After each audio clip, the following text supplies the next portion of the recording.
পরকালে বিশ্বাস করেন?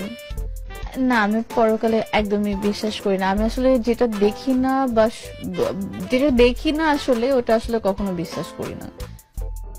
না, আমি পরকাল বিশ্বাস করি না, এমন মন্তব্য করে বিতর্কের মুখে পড়েছেন অভিনেত্রী সাফা কবির। একটি রেডিও স্টেশনে এসে ভক্তের প্রশ্নের উত্তরে এমন মন্তব্য করেন তিনি। মন্তব্যের পর সামাজিক যোগাযোগ মাধ্যমে ভাইরাল হয়ে যায় সাফা কবির এই কথাটি। শুরু হয় আলোচনার সমালোচনা। অবশ্য মঙ্গলবার 16 এপ্রিল বিকেলে এই বিষয়ে দুঃখ প্রকাশ করে সাফা কবির। সাফা কবিরকে নিয়ে যখন তোলপাড় মিডিয়া পাড়া সহ সামাজিক যোগাযোগ মাধ্যমে, ঠিক তখনই নতুন করে আলোচনার জন্ম দিলেন এ সময়ের আলোচিত ও সমালোচিত অভিনেত্রী সানাই। সাফা কবিরের এমন মন্তব্যে চটেছেন সানাই।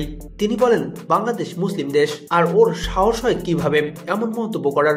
এমন বক্তব্যের পর আর তাকে নাস্তিক না বলে থাকা যাবে না। আমার বেস্ট বড় করা যদি অন্যায় হয়, তাহলে সাফা কবির কত বড় অন্যায় করেছে ভেবে দেখা উচিত। আমি বলবো যে এই ধরনের নোংরা মেয়েদের কারণে মিডিয়ায় মেয়েদের দুর্নাম। উল্লেখ্য, ছোট পর্দার জনপ্রিয় অভিনেত্রী সাফা কবির একটি রেডিও স্টেশনে এসে ভক্তের প্রশ্নের উত্তরে একটি মন্তব্য করেন, যেটি সামাজিক যোগাযোগ মাধ্যমে ভাইরাল হয়ে যায়। সেখানে তিনি এক ভক্তের প্রশ্নের উত্তরে বলেছেন, না, আমি পরকালে বিশ্বাস করি না। এরপর ওই ভিডিওর অংশটুকু ফেসবুকে ছড়িয়ে পড়ে। সেই সাথে এমন মন্তব্য করায় তোপের মুখে পড়েন এই অভিনেত্রী। আমাদের চ্যানেলটি থেকে বিনোদনের সব খবরাখবর পেতে আমাদের চ্যানেলটি এখনই সাবস্ক্রাইব করে বেল বাটনে ক্লিক করুন। সেই সঙ্গে লাইক, কমেন্ট, শেয়ার করতেও ভুলবেন না।